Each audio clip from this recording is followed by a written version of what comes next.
Hey y'all, so it's kind of loud, sorry, but it is a beautiful 55-degree day outside in Chicago. And if you don't know, in Chicago terms, it's a summer day outside. And I wanted to come out and enjoy the day. And I was like, let me go to the Art Institute Museum because they have some really cool ceramic exhibition, clay exhibitions. And I was like, I want to check it out. And I figured I'd take y'all with me because I was like, I'm taking y'all to all these museums in different places across the world. Let me show y'all the museum in my city and show y'all what's being displayed here. So let's go.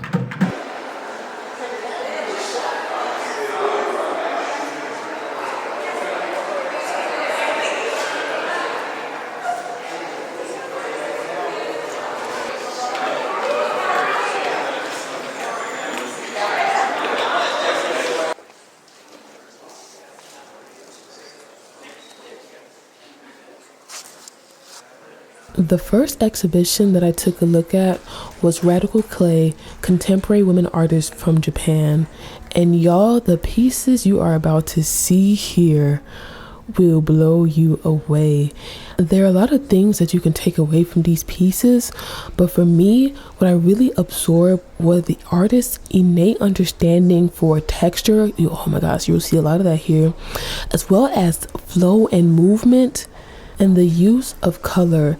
And throughout the exhibition, I think you really see how these elements really intertwine and form these synergies to really create some beautiful pieces.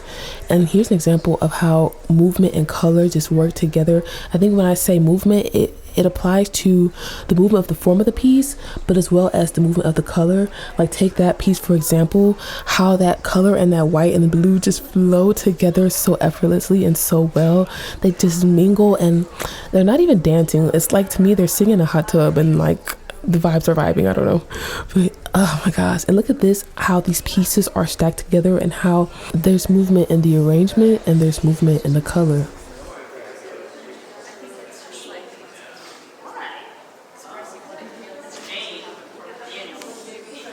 These women are incredibly talented because what process did one take to get this type of texture? This is clay. Oh my goodness. It almost reminds me of like a cement or a concrete or some type of a mixed fiber remesh. But oh my gosh, both in the form and both in the texture. I think this exhibition has like really opened my mind to all the ways you can manipulate clay. Like, look at this. Like, I wish I can hold these pieces and see how much these things weigh. Like, oh, look at this. And just what is the process that they were taking? I wish they had like some type of video demos with some of the women working. That would have been like chef's kiss. And the other exhibition that you'll see some demos, not exactly the artists, but of artists that have like, or they practice similar crafts and you get to see some of their process. I wish they would have had something like that for this exhibition to just like shake my head. Oh, these pieces really just took me there, especially the next, like the beer box one that's gonna show, this one right here. I'm always so fascinated when people get a color match to things, when they make like realistic things in clay and they get like a great color match. But look at this, even in, like I told y'all, texture. This looks like a real box. It looks like you can hold it and crush it and fold it and it'll fold just like the cardboard paper. And I just want to know, what is the process that they took to make these things? I need to know. Somebody tell me. Somebody show me now. Okay, let me relax. I really enjoy these pieces. I think they really take you into this whimsical, mystical place and just space. If you close your eyes and you think about these pieces and you imagine them and you imagine that the world that they might have lived in and they came from, it's just really interesting to see. And I just love that approach, and I love that conceptualization of things, or a conceptualization of like one's imagination in that type of way. I think they're beautiful to see. I spend a lot of time personally on the wheel, but recently I've been trying to incorporate hand building onto like wheel thrown pieces and just hand building in general. And I feel like this is major hand building propaganda. This exhibition is heavy hand building propaganda, man. And it's working on me. It is. It is working on me. Imagine the hours of time that it takes to get this level of detail. Oh my gosh. I can imagine just getting hyper fixated on a level or an area of a piece and just be sitting there for days or weeks on end to just get the perfect thing. I can envision what those artists were going through.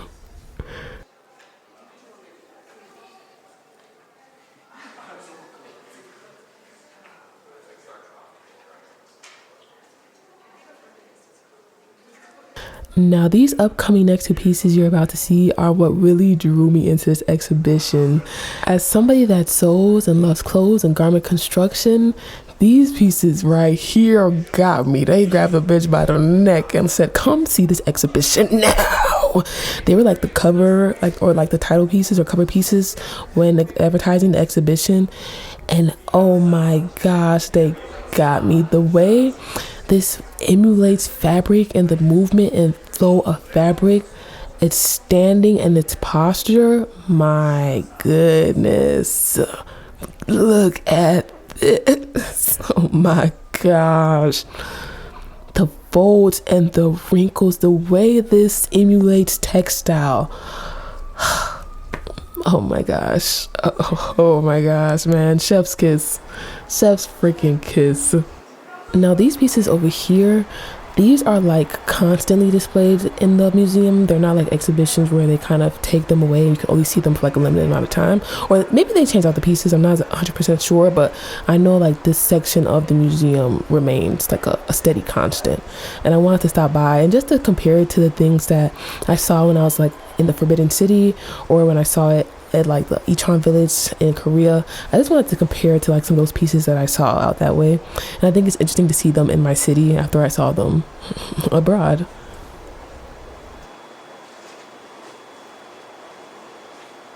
Y'all, these red lacquer pieces just blow me away.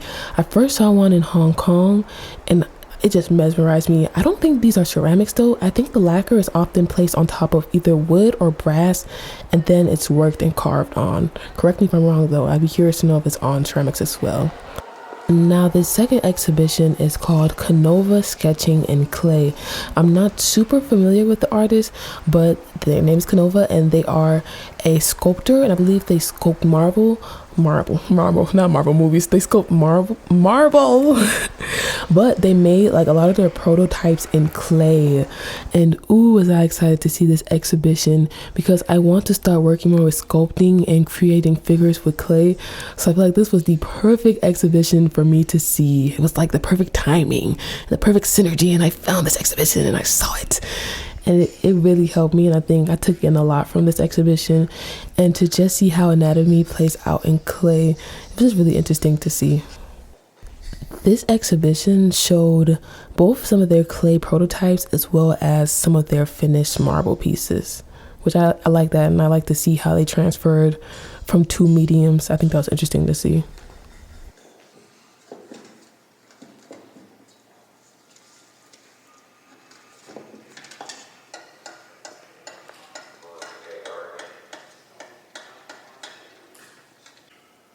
So these are like the demo videos that I was mentioning earlier, and I believe it gives you a look into the artists, their casting and their molding process and how they make their molds for their pieces. I think that's interesting to see, and like I said, wouldn't it have been nice if they had something like this for the previous exhibition of the contemporary women artists in Japan?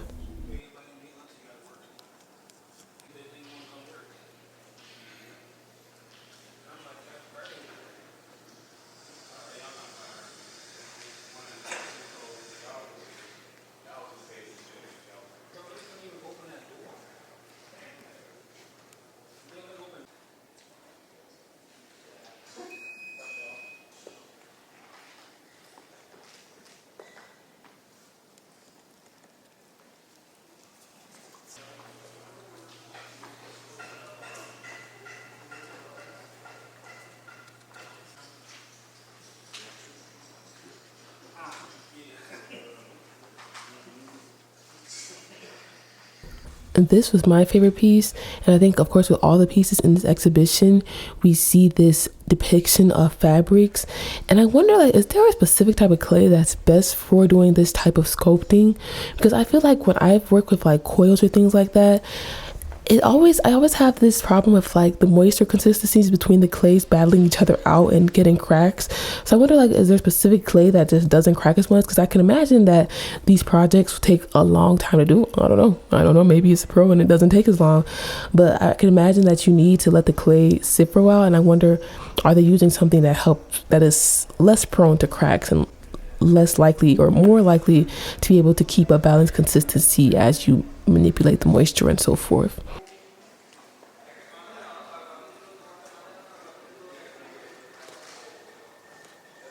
If I'm not mistaken, I believe this is one of the cover artworks for this exhibition.